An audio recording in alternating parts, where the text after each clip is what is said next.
Révélation chapitre 11. On me donna un roseau semblable à une verge, en disant, Lève-toi, et mesure le temple de Dieu, l'autel, et ceux qui y adorent. Mais le parvis extérieur du temple, laisse-le en dehors, et ne le mesure pas, car il a été donné aux nations, et elles fouleront aux pieds la ville sainte pendant 42 mois. Je donnerai à mes 2 témoins le pouvoir de prophétiser, revêtus de sacs, pendant 1260 jours. Ce sont les 2 oliviers et les 2 chandeliers qui se tiennent devant le Seigneur de la terre. Si quelqu'un veut leur faire du mal, du feu sort de leur bouche et dévore leurs ennemis, et si quelqu'un veut leur faire du mal, il faut qu'ils soient tués de cette manière.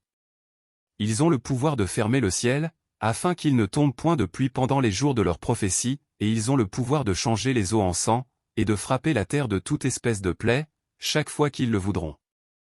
Quand ils auront achevé leur témoignage, la bête qui monte de l'abîme leur fera la guerre, les vaincra, et les tuera.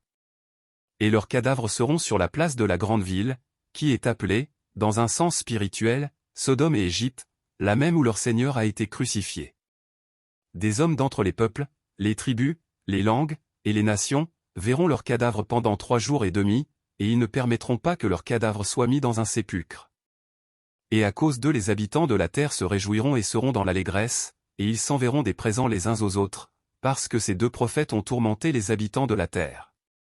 Après les 3 jours et demi, un esprit de vie, venant de Dieu, entra en eux, et ils se tinrent sur leurs pieds, et une grande crainte s'empara de ceux qui les voyaient. Et ils entendirent du ciel une voix qui leur disait, « Montez ici. » Et ils montèrent au ciel dans la nuée, et leurs ennemis les virent.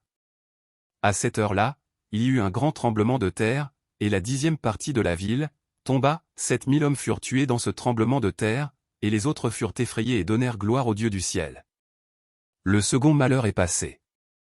Voici, le 3e malheur vient bientôt. Le 7e ange sonna de la trompette.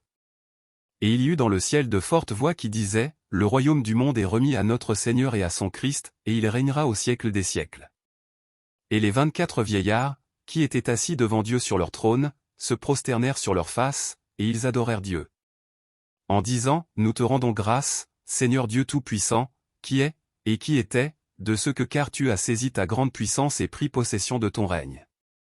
Les nations se sont irritées, et ta colère est venue, et le temps est venu de juger les morts, de récompenser tes serviteurs les prophètes, les saints et ceux qui craignent ton nom, les petits et les grands, et de détruire ceux qui détruisent la terre. » Et le temple de Dieu dans le ciel fut ouvert, et l'arche de son alliance apparut dans son temple.